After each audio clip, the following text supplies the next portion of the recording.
Pemirsa, minat warga Kabupaten Ngawi untuk bekerja ke luar negeri atau menjadi pekerja migran Indonesia atau PMI cukup tinggi.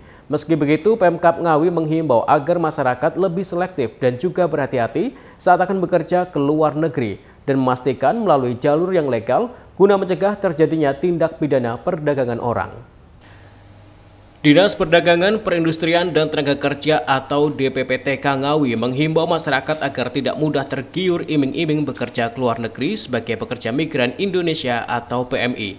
Hal ini guna mencegah terjadinya tindak pidana perdagangan orang atau TPPO, namun jika bekerja ke luar negeri pastikan melalui jalur legal. Kepala DPPTK Ngawi, Kusumawati Nilam Sulandrianingrum mengatakan, minat warga Ngawi untuk bekerja ke luar negeri sebagai PMI cukup tinggi. Sebagai antisipasi terjadinya TPPO, pihaknya terus melakukan sosialisasi dan pembinaan terhadap calon pekerja migran saat melakukan kepengurusan administrasi atau rekomendasi melalui dinas. Pihaknya juga menyarankan agar melalui agen atau penyalur tenaga kerja resmi sehingga akan mudah dilakukan pemantauan oleh pemerintah.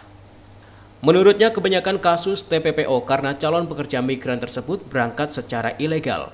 Sehingga ia menekankan bagi calon pekerja migran dan juga perusahaan penyalur diwajibkan hadir secara langsung saat kepengurusan dokumen di dinas. Alhamdulillah, ini untuk tahun ini ada peningkatan untuk minat warga menjadi pekerja migran ya. Ini dari data yang ada sampai dengan bulan ini, bulan terakhir itu sejumlah 1.214 ya.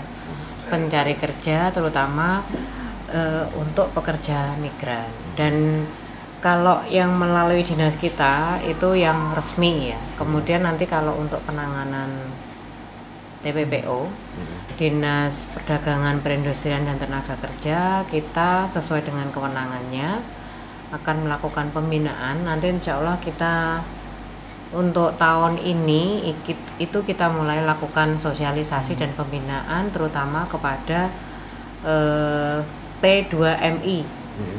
P2MI, nah itu nanti kita sosialisasikan agar teman-teman tenaga kerja atau usia kerja yang berminat untuk bekerja di luar negeri itu bisa melalui jalur yang resmi sehingga TPPO itu nanti bisa diminimalisir karena sebagian besar permasalahan TPPO itu terjadi karena banyaknya pekerja migran yang ilegal.